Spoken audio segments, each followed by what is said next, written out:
Welcome to civil services exam. आज बात करने वाले हैं मैप में है ऑस्ट्रेलिया मैप। ठीक है, फिर राजधानी क्या है, कैनबरा है। आइए देखते हैं ऑस्ट्रेलिया हाल ही में चर्चा में क्यों आया है। तो भारतीय विदेश मंत्री ने ऑस्ट्रेलिया के विदेश मंत्री के साथ हिंद प्रशांत क्षेत्र से जुड़े मुद्दों पर चर्चा की है।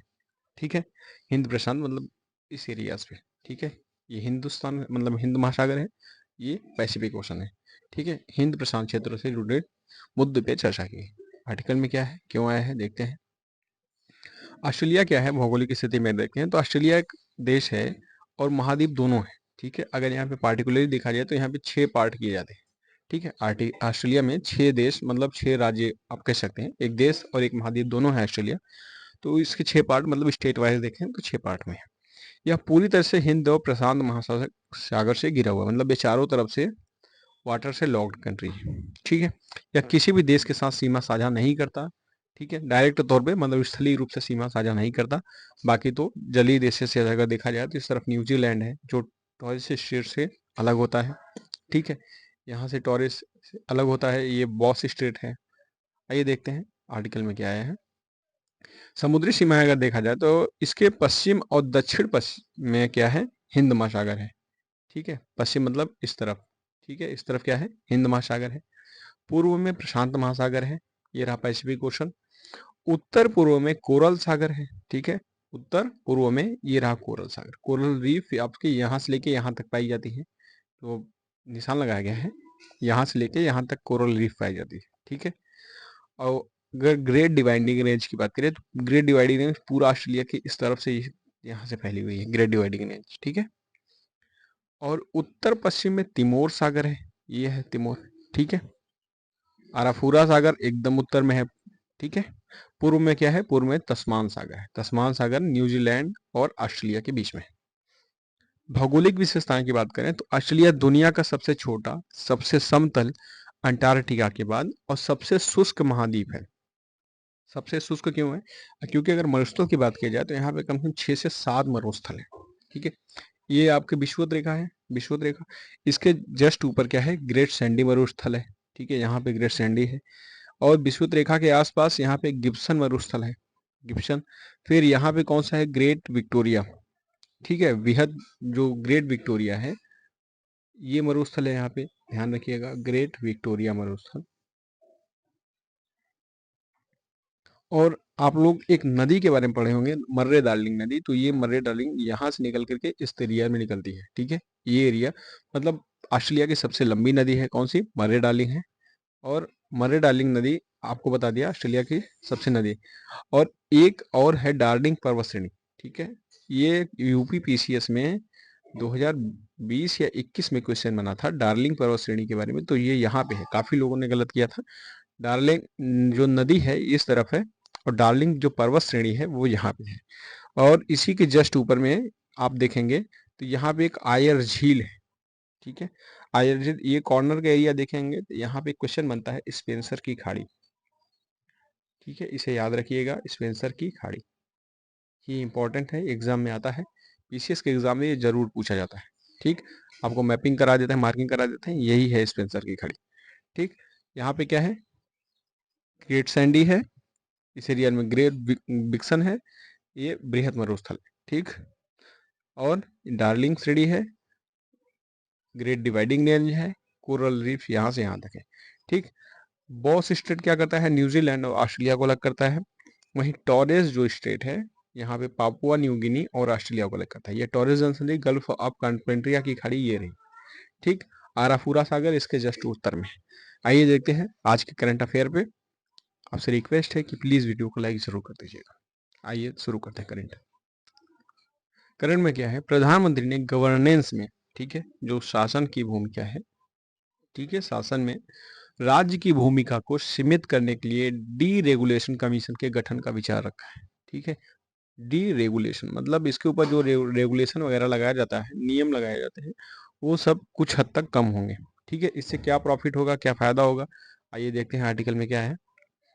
ये किसके तहत लगाया, प्रधानमंत्री ने जन विश्वास विधेयक 2.0 के माध्यम से सरकार के प्रयासों को रेखांकित किया, जिसका उद्देश्य क्या है, विनियामकी बोझ को कम कर नौका साह से जुड़ी बाधाओं को दूर करना। जो लाइसेंसिंग प्रणाली है, ठीक है, इसको काफी हद तक कम कर देगी। जन विश्वास विधेयक 2.0 इसकी घोषणा केंद्रीय बजट 2025-26 में की गई थी। इसका उद्देश्य क्या है? ईज ऑफ डूइंग बिजनेस को बढ़ाना है। इसके लिए 100 से अधिक पुराने कानूनी प्रावधानों को अपराध की श्रेणी से बाहर रखना है। ठीक है, जो इसके पहले के 100 से अधिक कानून थे, ठीक है, उसको अपराध की श्रेणी से बाहर कर दिया। डी रेगुलेशन कमीशन क्या है? गैर विनियमन आयोग के बारे में बात करें तो किसी उद्योग पर सरकार की निगरानी को कम या समाप्त करने की प्रक्रिया को डी रेगुलेशन कहते हैं। ठीक है, मतलब उसके ऊपर से शासन अपना क्रियात्मक बोझ हटाएगा। अब देशों में क्या है, दूसरे देशों में इसके क्या पहले है? यूएसए में सरकारी दक्षता विभाग बना है, डिपार्टमेंट ऑफ गवर्नमेंट एफिशिएंसी बनी है। यूके में बेटर रेगुलेशन फ्रेमवर्क बना है। न्यूजीलैंड में भी मिनिस्ट्री ऑफ रेगुलेशन, यहाँ से अलग से एक विभाग बनाया गया है, मंत्रालय बनाया गया है। कहा? न्यूजीलैंड में। ठीक है, अभी बताया कि न्यूजीलैंड और ऑस्ट्रेलिया किसके द्वारा सीमा साझा करता है? तो बॉस स्टेट से अलग होता है। ठीक है, ध्यान रखिए। आर्थिक गतिविधियों को बढ़ावा देने में रेगुलेशन का क्या महत्व है? डी रेगुलेशन आर्थिक समृद्धि में भारत की लगभग 8% समृद्धि दर हासिल करने के लिए निवेश दर को 31% से बढ़ाकर 35% तक कर सकता है। ठीक है, अगर इस समय कितना है, 8% की वृद्धि हासिल करना है, तो 31% बढ़ाकर ये 35% करने की आवश्यकता है। ठीक है, इसके लिए रेगुलेशन चाहिए।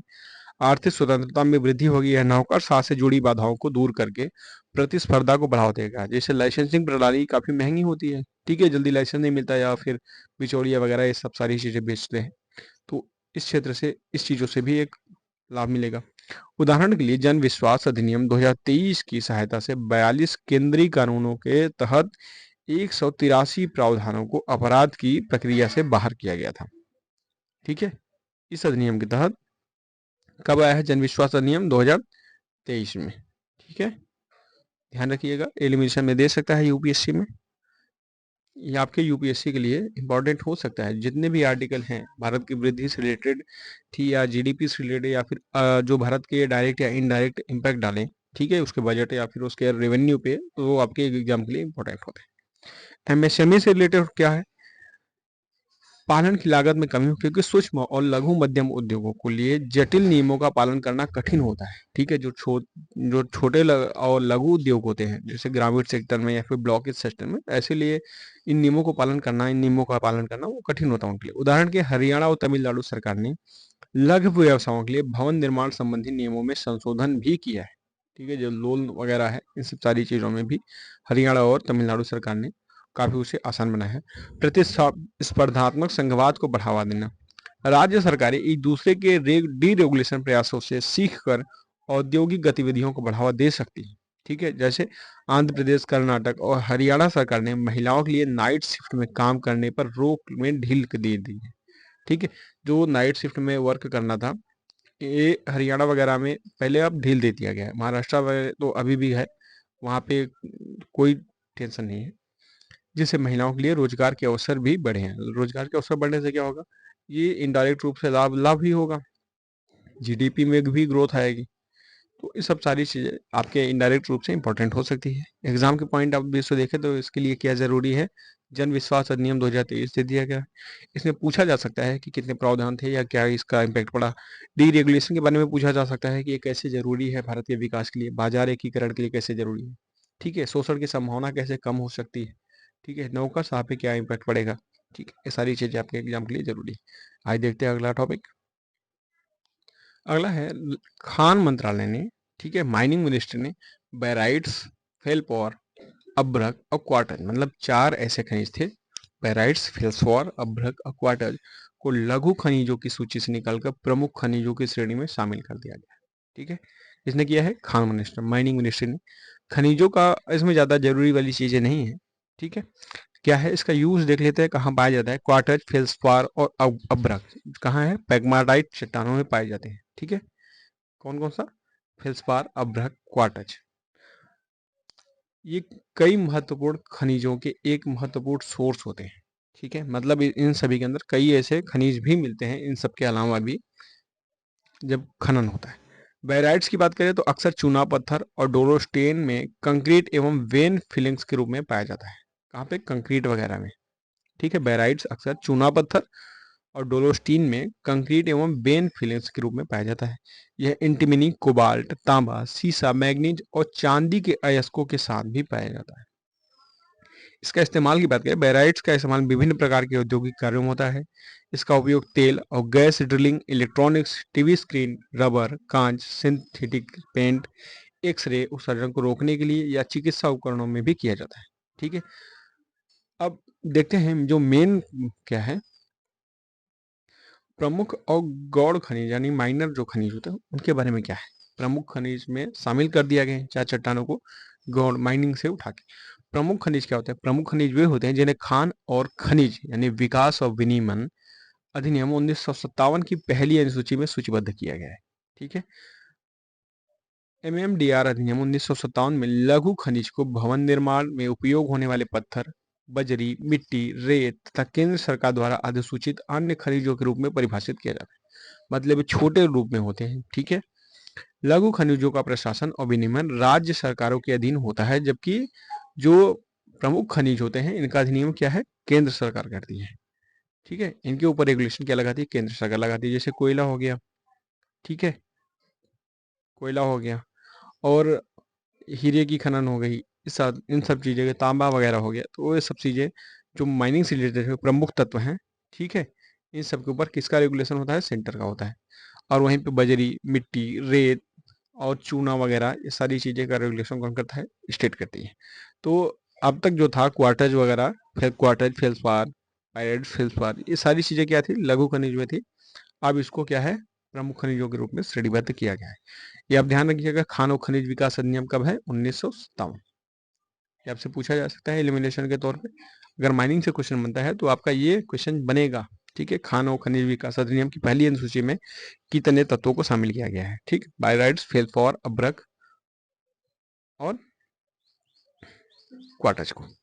ठीक है, अभ्रक का यूज क्या होता है? जो आयरन वगैरह होती है, ठीक है, आयरन में जो विद्युत प्रवाह को रोकने के लिए किया जाता है, उसके लिए किया जाता है। नीचे का जो प्लेट लगता है नाइक्रोम के ऊपर, जो लगा होता है, वो अभ्रक ही होता है। अभ्रक हीटिंग बहुत ज़्यादा होता है। ठीक है, इसमें विद्युत क्षमता तो नहीं होती, लेकिन इसमें हीटिंग जो है, हीटिंग को सोख के रखने की, ऑब्जॉर्व करने की ताकत बहुत होती है। इसी के साथ वीडियो यहीं समाप्त होता है। आपसे रिक्वेस्ट है कि प्लीज़ वीडियो को लाइक करके चैनल को जरूर सब्सक्राइब करिएगा।